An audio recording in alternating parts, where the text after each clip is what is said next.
Des dizaines de bandes collantes sur la totalité du corps de la victime. C'est l'une des premières techniques utilisées lors de la découverte d'un cadavre. Ces bandes vont emporter des milliers de fibres textiles, autant d'indices pour les experts.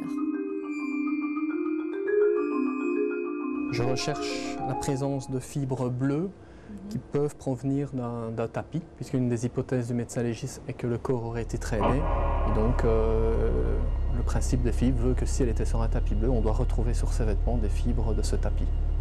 Donc on va rechercher les bandes qui correspondent au bas du dos et on regarde préférentiellement celles-là au départ. Le vêtement de la victime, par chance, était gris.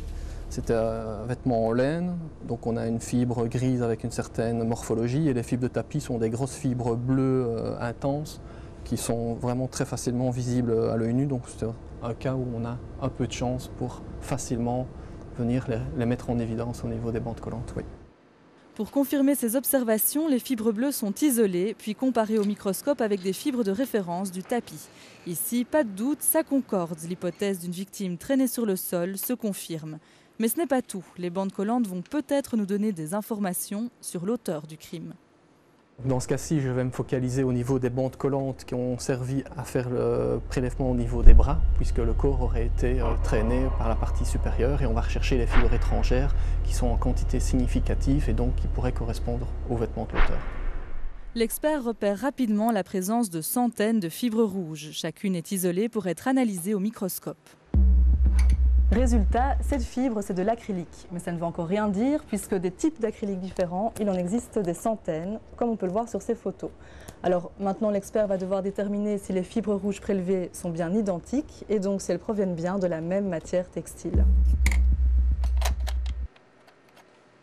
On observe de l'ordre de 500 fibres au niveau des bandes collantes des bras de la victime, et on en analyse 50 de l'ordre de 10% par microscopie.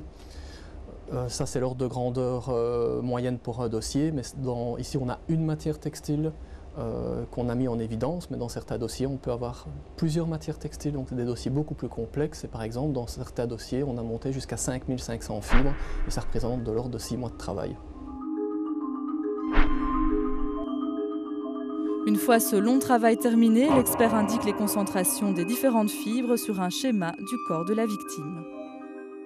L'étape suivante de ce dossier serait que l'enquête traditionnelle amène un suspect et que des perquisitions aient lieu pour essayer de retrouver des matières textiles pouvant correspondre à ces fibres. Les fibres rouges acryliques, elles proviennent en fait de ce pull. Et figurez-vous que ce pull, on l'a retrouvé chez Hélène, la voisine, lors d'une perquisition. Et ben voilà qui va la mettre dans une situation difficile vis-à-vis des enquêteurs. Oui, d'autant plus que les experts y ont retrouvé des traces de sang de la victime, Lucie.